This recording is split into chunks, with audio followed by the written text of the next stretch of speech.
today, we're taking on the complete Fife circle. But this isn't just another train journey. Because today, we're also celebrating something rather special. We have reached 50 subscribers. So what better way to celebrate them with a proper railway adventure? Let's go. Before our main journey even began, something rather unexpected happened. We got a Class 170 cab experience. And then we got this. That's a pretty good way to leave Edinburgh. However, our main train was a ScotRail Class 158, and this one was wearing the special Leven livery, which is rather appropriate considering where we're going. Let's start the circle.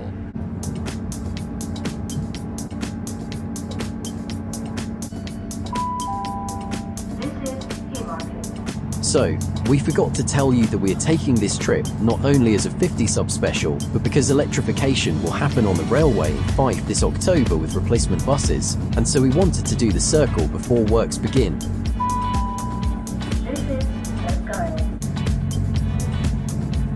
Edinburgh Gateway is a modern station, serving as a connection to the airport by tram. Edinburgh Gateway. There's Edinburgh Airport runway 24. From Dalmeny, we're getting very close to one of Scotland's most famous railway landmarks, and that is the 140-year-old Forth rail bridge that crosses the River Forth. It is a steel cantilever bridge that spans across the river, along with the Forth Road, a suspension bridge and the Queen's Ferry crossing, a cable-stayed bridge. North Queensferry sits right beside the Forth, with the bridges dominating the landscape. Inverkeithing is an important railway junction in Fife, with several routes coming together here.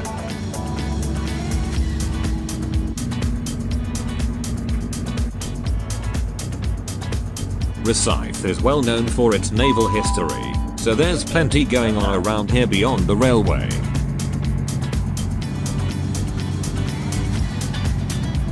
Here is Dunfermline City. To the left is the Abbey, which is nearly 950 years old.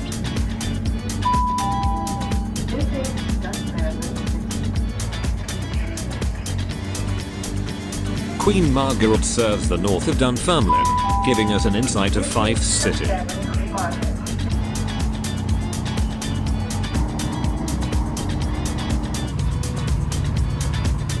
Cowdenbeath marks another step into central Fife, and we still have some distance to go.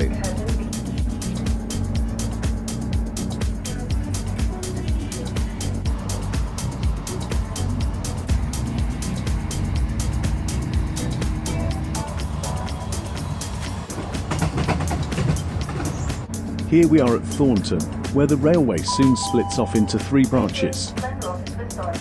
And one of them is the Fife main line towards Dundee and Aberdeen.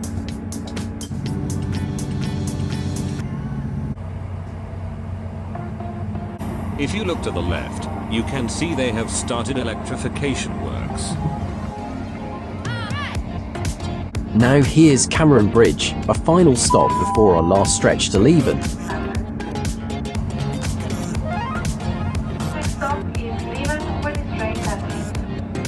And here we are, Leven. After years without a railway connection, we're now standing at the end of the reopened line.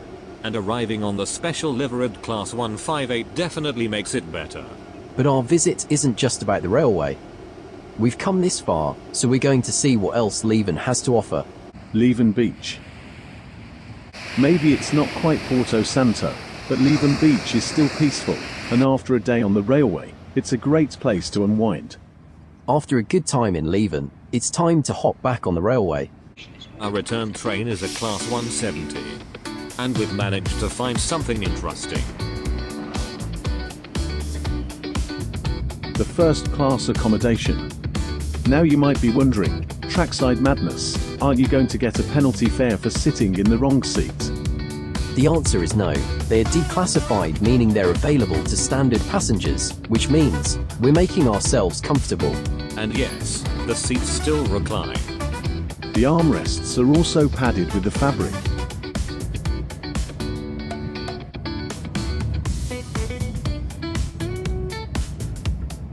Back on the railway, we're heading through Kirkcaldy, and now we're beginning the coastal section of the circle.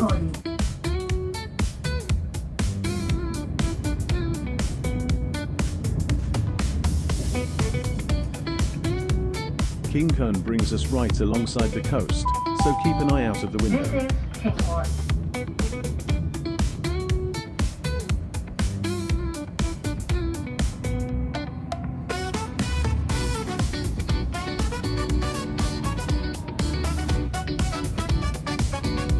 Burnt Island. And this is probably one of the most scenic parts of the entire circle.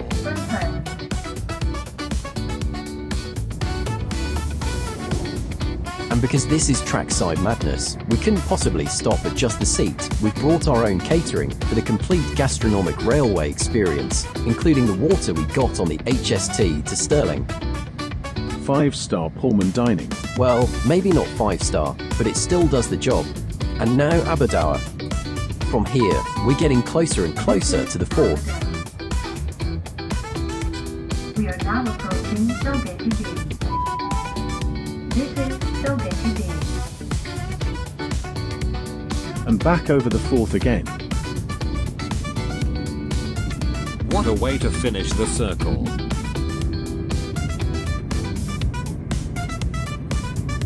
Today, we travelled from Edinburgh around the entire Fife circle. We crossed the Forth, travelled through Dunfermline and central Fife, visited Leven, walked along the beach and returned around the Fife coast. With a very serious gastronomic experience as well.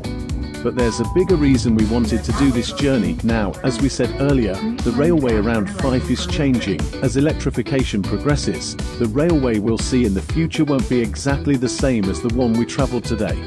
So this journey is a snapshot, a look at the Fife circle in its current era, and that's what makes documenting it now so worthwhile. So, was completing the Fife circle worth it? Absolutely was. Great trains, beautiful scenery, a fascinating railway, and one surprisingly good seat. It was a journey worth making before the railway changes again. From our first videos to Trackside Talk, British Railway, planes, ferries, and now this, we couldn't have done it without you. So whether you've been here since day one, or you've just joined us, welcome on board. Thank you for watching this video, and from us at Trackside Talk, see you soon.